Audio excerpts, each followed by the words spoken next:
So, I'm met today by Andi Huzain, who's my salsa teacher and a person who I really wanted to have an interview with for quite some time now. So, Andy, the first question that I wanted to ask you is what got you interested in this subject in general? Like you say that you've been doing salsa, bachata, and I assume other dance forms as well, perhaps. And so what I'm curious about is understanding exactly what's the motivation for it. Okay, that's a deep question, fully loaded. Mm-hmm. um, I guess, like many people, I wanted to do something new, try something new. I'd already had a dance background. I did hip hop when I was younger, 8 years old. I'd always liked dancing. Okay, so I was out one night on a meal with friends, and I was looking for the bathroom, and I went downstairs by accident, and I saw people dancing. I'm like, what is this? And I saw people dancing and then move on and dance with another person. I'm like, you can do Mm, that? mm. And it turns out it was salsa. The next day I typed up salsa, Manchester, and then I started doing salsa there. Mm. So I think I was just amazed by how open people were just to dance with each other, have a bit of fun, and not make anything else out of it, and just enjoy the music, enjoy the social aspect of it. And you were able to dance with complete strangers without even mentioning your name or anything, and just get on with your night, as you were.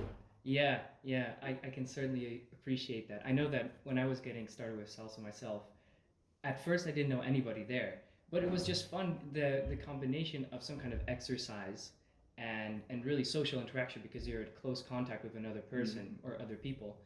That's something that's really unique to dances. Yeah, I always say, as a teacher now, I always say it's good for the soul. Mm. A lot of people don't understand this. They're like, it's just dancing, but as you mentioned, dancing is exercise. Yeah.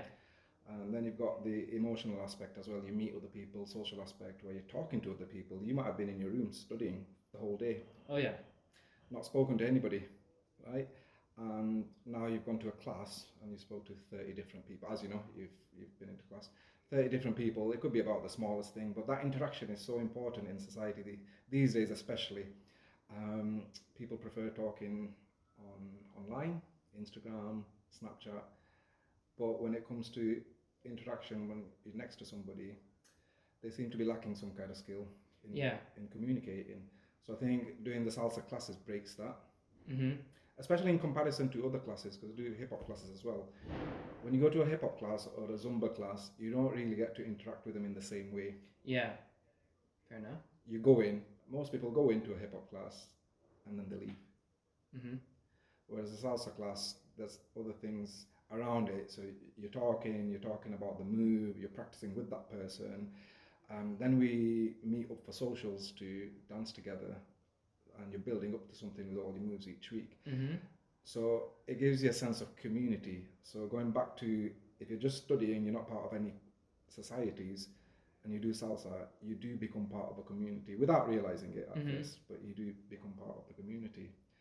And I think that's what motivates me to keep doing salsa, teaching it, learning it. I'm always constantly trying to develop my salsa dancing skills. So yeah, the sense of community that it gives, and I see students when they finish or when they leave at the end of the year.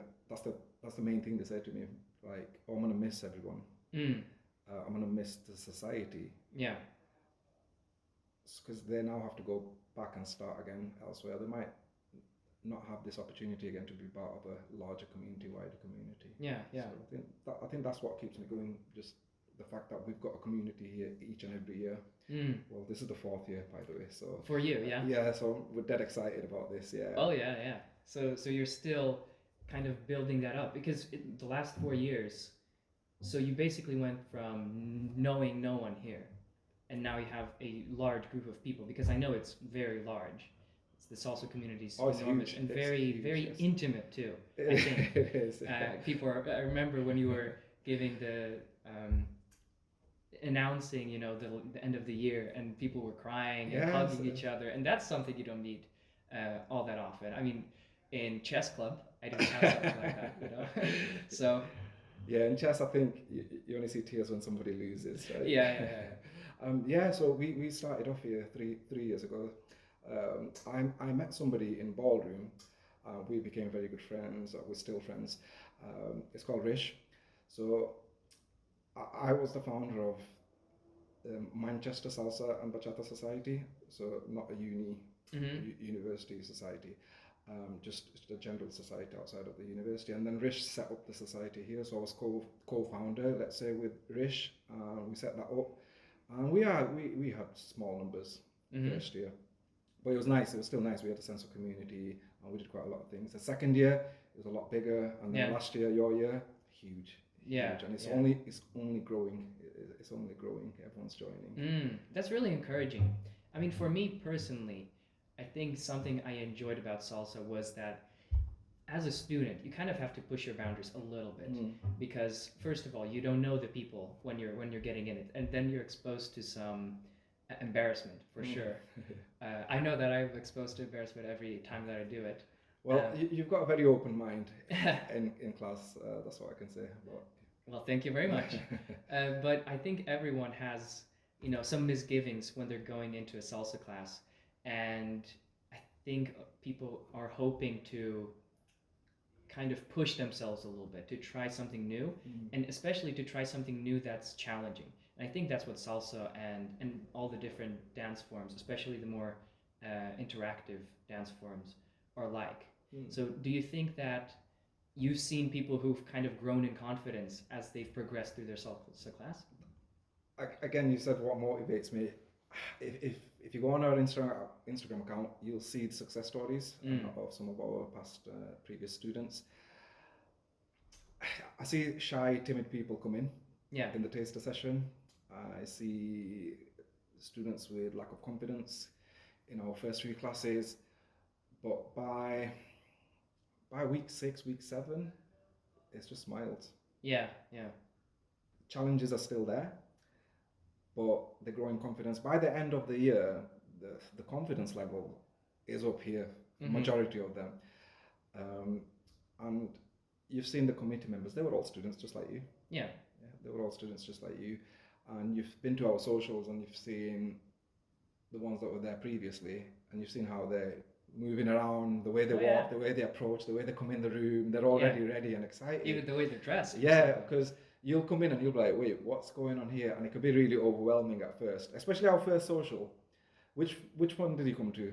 Was it the Valentine's one you came to? Or? I think it was one after that. Okay, so if you'd come to our karaoke social, it was really overwhelming. Oh, really? Were people singing as well? Crazy. Yes, it was. Oh, yeah. We had, I think, 160 people in that room. Incredible. But by the end of, we had about 160 people coming through those doors that day. Wow. Because we collaborated with another society as well, the International Dance Society. But it's just not just confidence, all sorts of other skills, communicating, learning, motor skills. Yeah, that's a big part for me. Motor skills, right? And again, as a teacher, I see students struggling with their left and right, and it's not a problem, but it's them not realizing that they had to think which one is their left, which one is their right. Why can I not connect these two together? So it's all down to cognitive motor skills. Yeah. And if you're not self-aware about that, I mean, you're not going to be put into that position unless you go into partner work. Yeah. Dancing, right? So right. Once you're there, it doesn't make sense, and you might think, okay, I can't dance, but in reality, that's not the case. It's just you just need to work on your motor skills, which you can do. You just have to be patient. That's all. Yeah. So I'm curious to hear more about the founding of this society and how it is that you've even acquired the skill set in the first place. Awesome, that's a good question. So I've been dancing salsa already for a couple of years by then. This is my 7th year or the eighth year. So as I mentioned, we were already doing ballroom. I've been into partner dancing since I started salsa, so I've tried out tango, swing, ballroom, any kind of partner work dance that you could think of, I've tried it. Right? So just before the pandemic, we were doing ballroom, but I was still I still liked salsa. I still like doing salsa. They didn't have any provisions for salsa. They had a crossbody on Mm-hmm. two, which is a different salsa, but not the one that I danced. So I approached Participate, which is an organization within the university which encourages students to participate in activities, physical activities. Mm-hmm. I approached them and they said, yeah, we'll get you some rooms and you could come and deliver classes. Yeah, we'll do it from February. But you know what happened that February? When the pandemic happened. Yeah. I see. So fast forward a year later, we couldn't go ahead with that. Well, I say we, at that time it was just myself. Mm-hmm. And then Rish calls me and says, remember you wanted to do a society? Well, I want to set one up this year. Yeah. So let's do it. And he said, I want you on the team. I'm like, okay, let's do it. Mm-hmm. Let's make it happen. So we did it. We started it from there.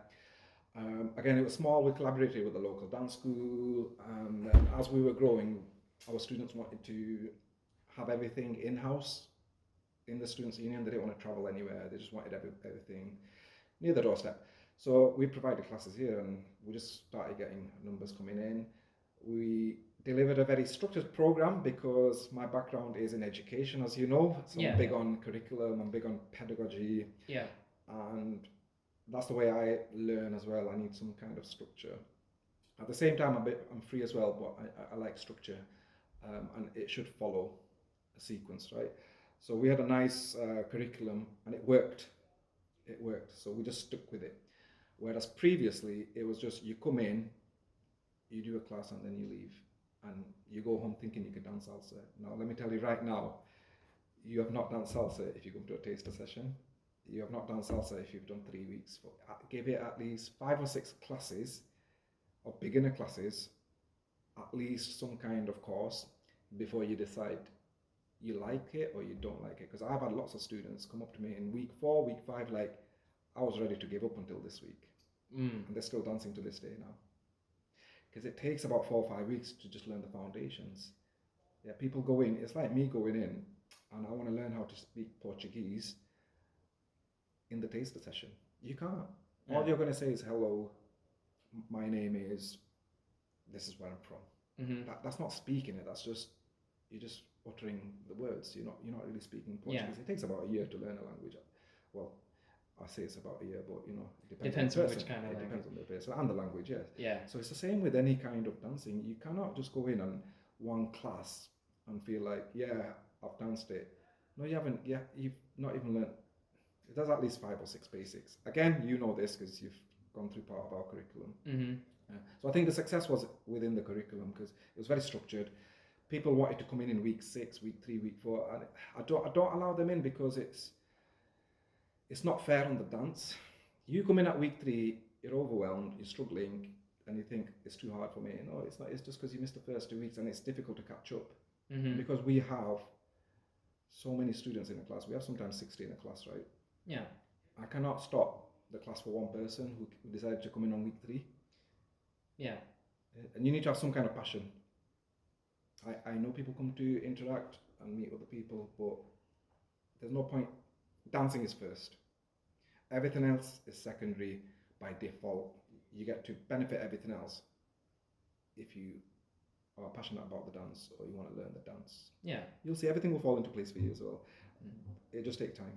Yeah. So it's like all the other benefits of salsa are just kind of along the way, and the what's the most important is the dance. Yeah.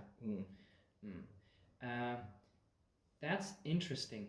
I'm also curious to hear what the progression of salsa looks like to you, because I'm thinking that you started making salsa classes and you've been doing that for the last 4 years professionally. So what do you think is kind of the vision for that? What would you like to do with it? So I myself am expanding. So we set up towards the end of last semester Salsa and Bachata Society in MMU. Oh. So kind of replicating what we've got here. We drummed up some attention over there. We did a few classes, it went well. So we're hoping this September we could build on those numbers. And then this year's focus is to get University of Salford on board as well. So there's another one being set up there. We're expanding. When I say we, I have a team. I have a team. The team, the committee. Okay, Mhm. so each committee is my team, and we are thinking of expanding the International Dance Society. And International Dance Society is linked with us because it's solo dancing. And to become good in partner dancing, once you've done a set number of classes, you should really be doing some kind of solo dancing to help you understand your own body. Mhm. Um, I think you were saying before that you'd realised something about coordinating, I think. For sure. Maybe elaborate on that a little bit more. Um, but if you do solo dancing, one of the art forms like hip hop, what else is there, jazz or something, you really have to understand your body to be able to execute certain moves. And it forces you to understand your own body. Mhm. And that in turn helps you with partner dancing.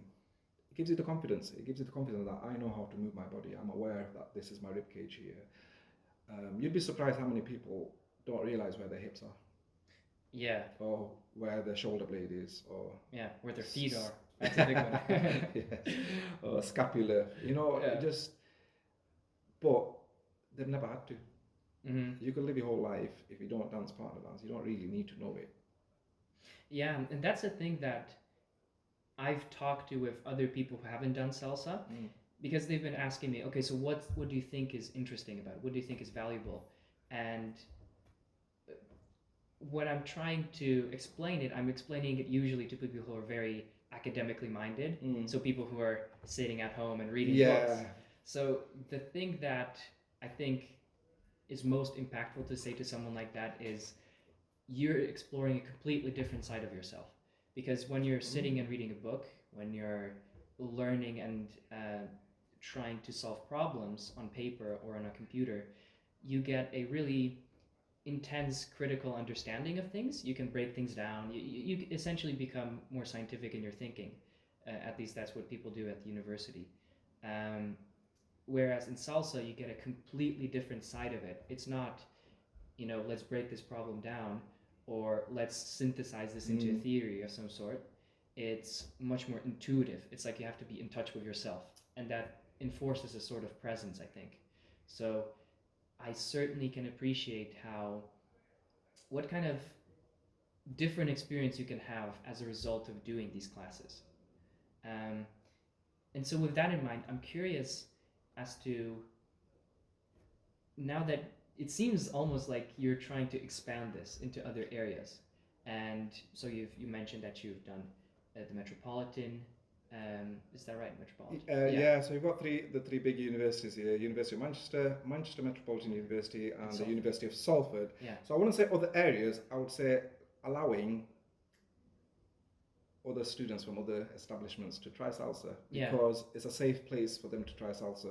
Yeah, it is. At the university, and it's a lot more affordable as well.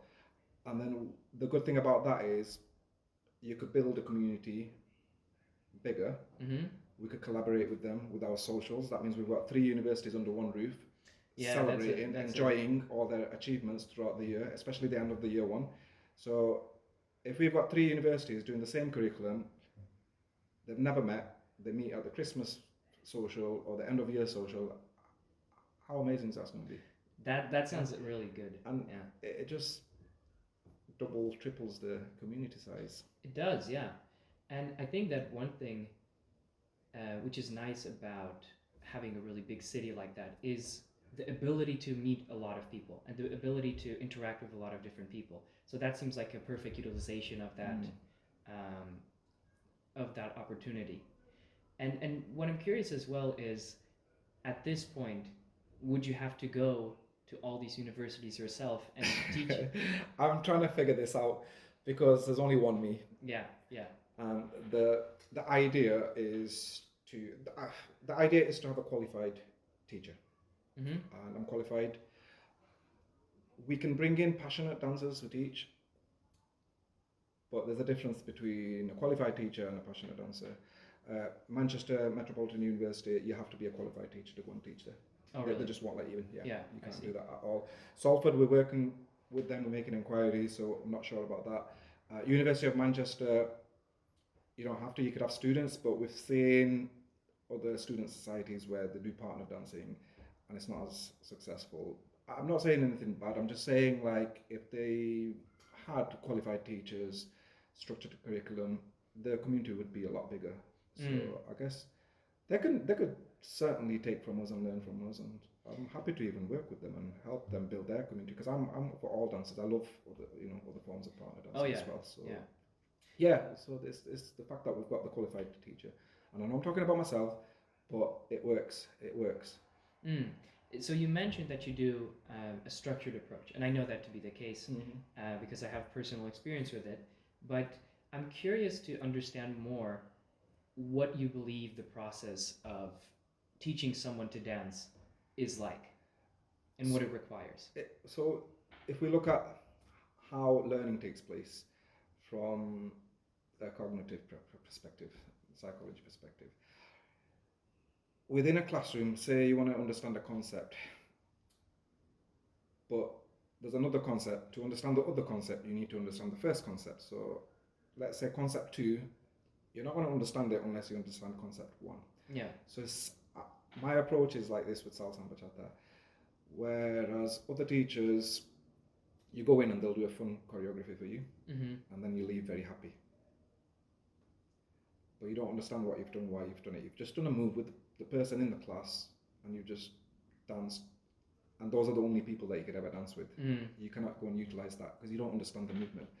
So what I do is I broke it down into, we've got concept 1. Now we don't do concept 2 until we all move along to concept.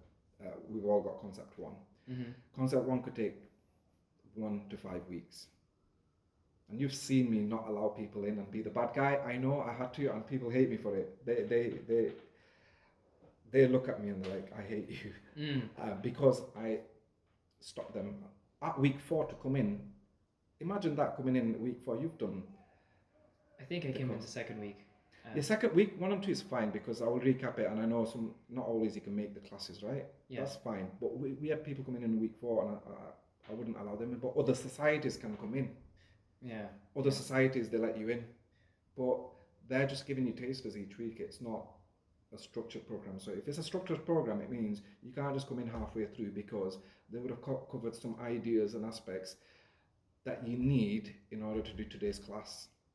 Yeah, of course. It's like at university, you don't come into a class in the half of the semester. We struggle with this every year with people, because it's a university, and we are very inclusive. We're very inclusive, and we look after everybody that's there. All we ask is, like, just join at the beginning of the year, because people keep holding it back, saying, oh, I'll join, and then it's November and they want to come into your classes. But you cannot dance in a social. I have for the first cohort, I have from September to the end of November to get them ready to be able to dance in a social. Yeah. Because that's how long you need to be able to dance a full song in a social. Then for the second cohort, again, I need from end of January till I think May we had the final. But I can't do it if people start in March. It doesn't work, because then it's just March and April for 4 or 5 classes. You come to a social and it's like, okay, you don't have enough under your belt to be able to dance with somebody confidently, and it just ruins it for yourself, and you don't have fun, and you feel like you feel deflated leaving. And I don't want anybody to ever feel deflated leaving a social. Yeah. It seems like an empathetic approach to take, because if you come into a class and everybody knows more than you, and you're going with people, and you maybe get the sense that they're kind of irritated with you because you're much worse than everybody, that's not a good way to get introduced to a new dance style. No, you feel miserable. So I think that that's the right approach to take if you actually care about what like the long-term feelings and the long-term success of people in your class. Additionally, I think that what you mentioned about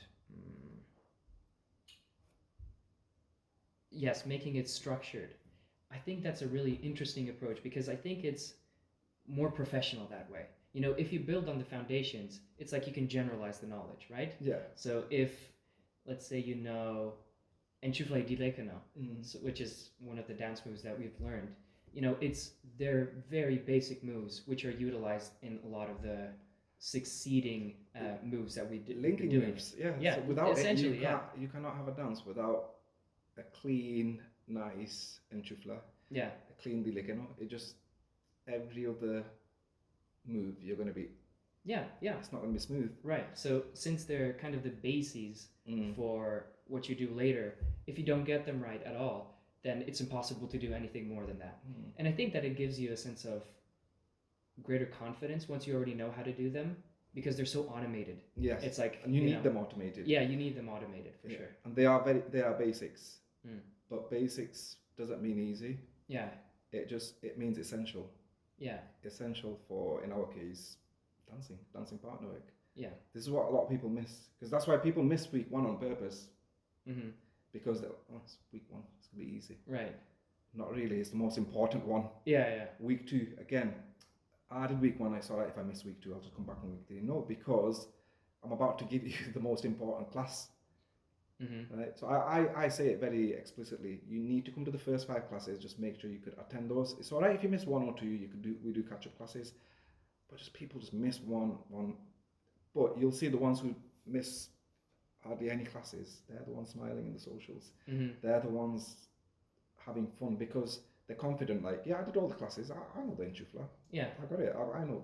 I did 40 times. Yeah. So you need that, and the linking moves. It's like language. If you don't have the vocabulary, you can't really speak it. So you're getting the vocabulary that you need to dance. So one thing that I observe myself in salsa is that for the leaders, so the people who generally choose which moves the follower is going to do, it's much more difficult. It is. So you're the artist, okay? So you're saying with some academics who are sat at the table solving problems all day, it's a completely different experience when they go dancing. You're using it as a different part of your brain, okay? So now, if you're into problem solving, we're asking you to paint the picture. You might not be an artist. You're a mathematician, you're a physicist, right? So I've got quite a few students who are physicists, and they'll be like, I just need to switch off from numbers, and salsa helps me completely switch off from that. Okay, so now you're having to use a different part of your brain. How do you know this? Because it's been done in studies, movement analysis, biomechanics. There's been several studies, and you can find them online, easy access to them. So it's hard because you're having to think for yourself and for the person that you're about to move. There's a lot of input. You're thinking ahead, okay, I'm going to do this, and as that finishes, I'm going to prepare for another move, and as that finishes, I'm going to do this because the music tells me to do that for the next 3/8 counts. Yeah. There's a lot of thinking going on there. Yeah, it forces you to be incredibly present. Yeah. I was never thinking about my, statistics assignment when I was doing salsa, for sure. Especially when I was generating, new moves that we had to do on the spot, for sure. Because it's just so complicated. Yeah, it's so complex. It forces you to really think about what you're about to do with movement. So if you're not used to, I say, coordinating, doing different things at the same time, it is going to feel challenging, but you can overcome it through practice. Practice being repetition. So again, this structured theme, we give you the input, guided input. As you know, you've been in the class, it's very guided. Yeah. But then you need a chance to consolidate it. This is where repetition comes in. So I keep pushing you guys to do practice, because this is where you're going to repeat the move over and over again. It's in your muscle memory. Once it's in your muscle memory, which is in your long-term memory, you're no longer thinking about it. Yeah. You're just accessing it, right? Yeah. During class, you're not actually putting it into your long-term memory. You've only put it still in your working memory. And that could disappear as soon as you walk through the door. Yeah, sometimes it does. Yeah, but you have to revisit it within that week at some point. Repetition is the mother of memory. Yeah, I can also imagine just extending that metaphor, it being like an actual graded class.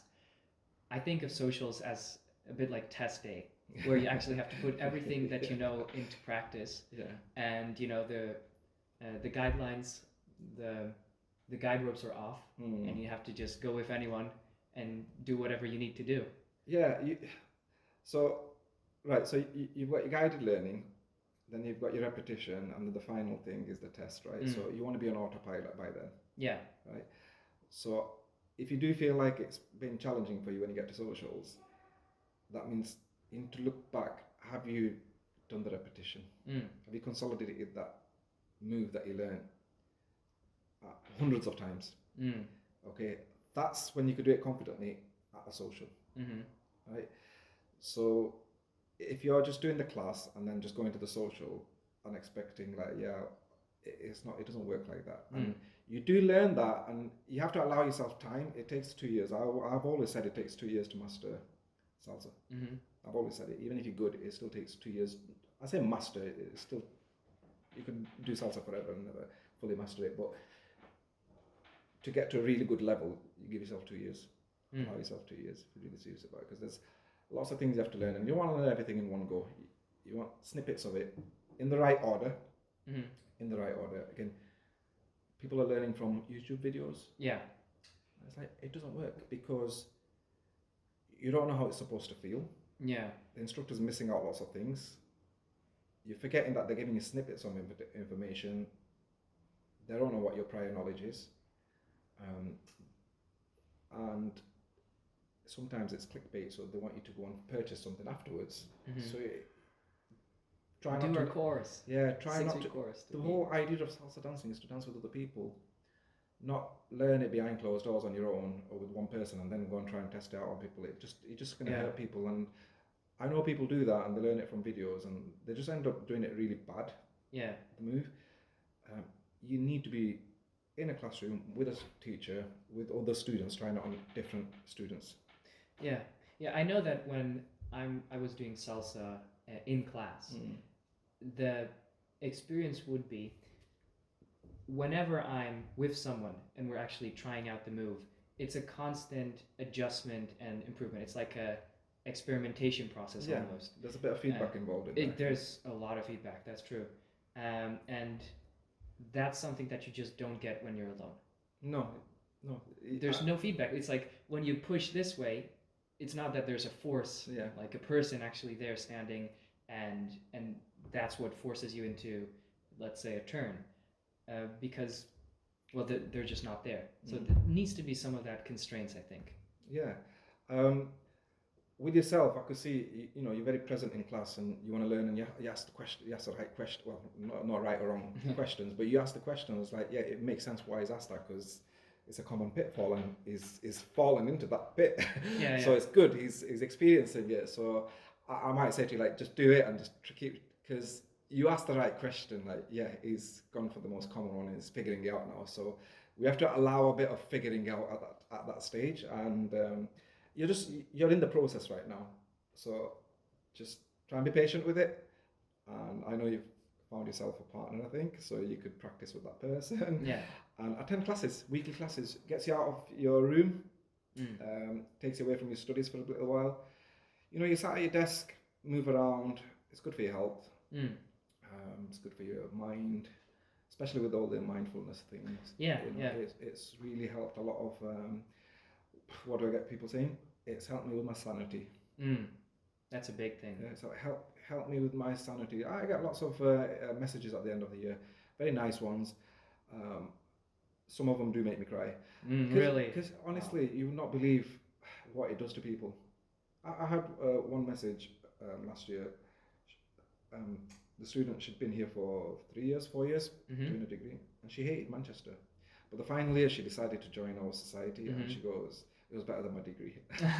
Because she met people were talking to her finally. She was from another country, and it just made her feel like she was part of something. It got her doing exercise. She hated going to the gym, and so it just kept her sane while she was still here.